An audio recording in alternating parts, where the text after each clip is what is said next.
Riley, Cooper Adams' adolescent daughter, is driven to a major concert by her favorite pop artist, Lady Raven, at the beginning of the film. Riley is excited, but it's obvious from the performance that she's been having issues at school with a girl called Jode. As Lady Raven performs, Riley is ecstatic. Cooper, on the other hand, sets up a camera to observe Spencer Gordon, the guy he is holding hostage, and says he wants to go to the restroom in order to check the live stream. Cooper encounters Jody's mother on his way back, who wants to chat about their daughters. After dismissing her, Cooper goes back to his seat. Cooper is uneasy as he settles down and observes the large number of police officers arrive. Riley is taken by him to purchase a concert t-shirt during the interval, but the final one is taken by another female. Jamie, the vendor Cooper speaks with, says the authorities are on high alert after receiving a tip that the butcher, a serial murderer, would be at the event. Despite his cool demeanor, Cooper is truly anxious since he is the one being killed to divert attention. To make it seem as if there was an accident, he subtly shoves a drunken lady down some steps. Lady Raven's second song with Parker begins as Cooper and Riley go back in their seats. Wayne. Still feeling uneasy, Cooper makes jokes about slinking under the stage in an attempt to divert his attention. Riley subsequently believes he's simply being goofy. Returning to Jimmy, Cooper is led into a storage facility to get Riley's concert t-shirt as they converse. Jamie admits that he keeps up with the news about the butcher's murders. Cooper jumps at the opportunity to take Jaime's identity card. Cooper enters a forbidden location with the ID in hand, where the cops are waiting to apprehend the butcher. He takes a police radio and hears FBI profiler Dr. Josephine Grant talking about potential escape routes for the butcher. As Cooper departs, he meets Jody's mother once again. She is adamant that they discuss their daughters in order to stay out of problems. Knowing that the cops would be looking for a diversion, Cooper grants Riley and Jod permission to stay out after the event. Under the pretense of being an arena employee, Cooper launches 2 oil-filled glass bottles into a hot fryer, setting off an explosion that burns a bystander.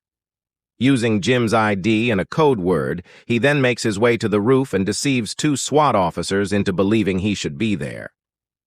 Hamilton made his way back to the performance hall. Riley states that Lady Raven's fantasy girl will be selected by a fan. Using this opportunity, Cooper persuades Lady Raven's uncle, a spotter, that Riley, who just went through a leukemia struggle, is deserving of the role of Dreaming Girl. I am grateful that you attended the show. Riley, what are you called? Riley, we wanted to know whether you would be interested in becoming Lady Raven's ideal woman on today's show. God, please, please, please, please, Riley, overjoyed, follows Cooper on stage as he keeps an eye out for Dr. Grant and the cops. After Lady Raven's last performance with the Thinker, Riley enters the stage, much to the annoyance of Jode and her mother. While preparing his next move, Cooper takes advantage of the confusion to sneak away and assist a girl who seems to be faint to the medical tent. Following the conclusion of the performance, Cooper and Riley are taken backstage by the tour manager to have a secret meeting with Lady Raven via the police radio. Thinking quickly, Cooper realizes that his window of opportunity is rapidly closing as he hears Dr. Grant instructing the cops to search every guy leaving the arena. Lady Raven is pulled away by Cooper, who then delivers a bombshell. He is the slaughterer.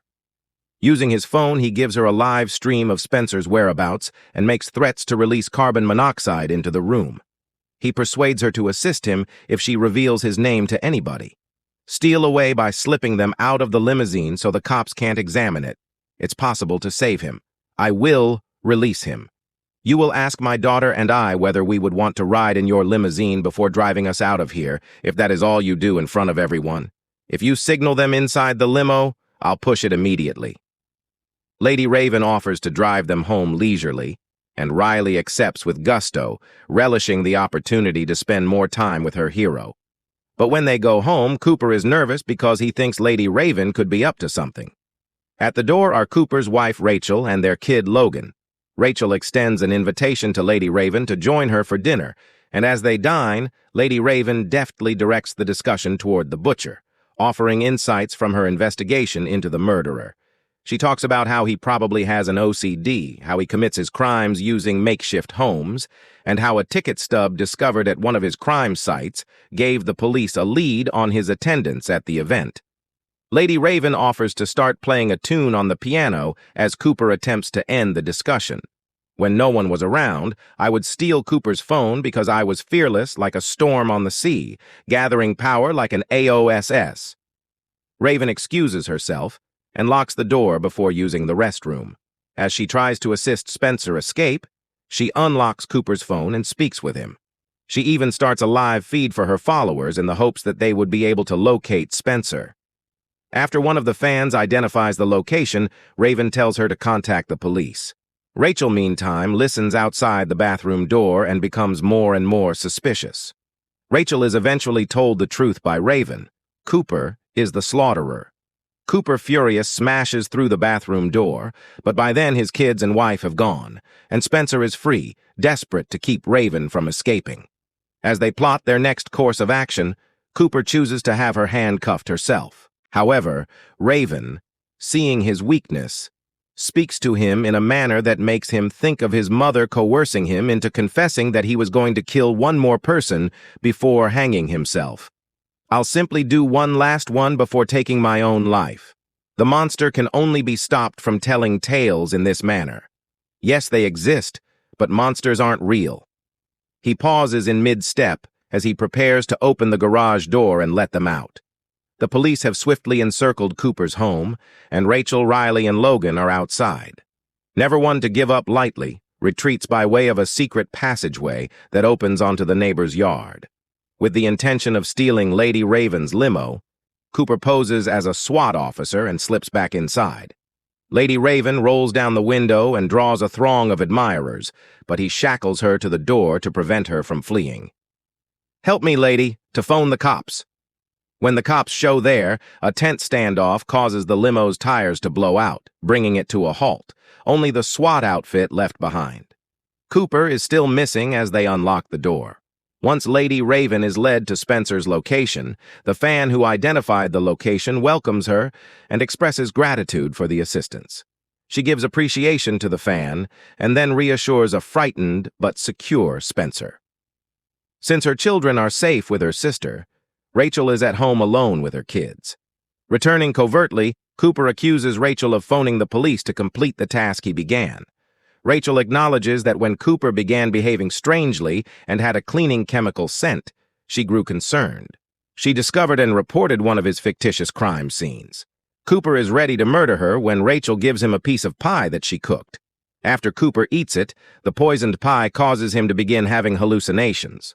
When the drugs take effect, he sees his mother's face and is restrained by tasing until the police come and take Cooper away in handcuffs. Logan returns home with Riley. Riley gives her dad one final embrace before they carry him into the squad vehicle. Riley's old bike is visible with a missing spoke when the camera pans over it. Taking the spoke, Cooper is smirking as he considers his next move while using it to choose his shackles. "I appreciate you, Ag. Remember to subscribe, please."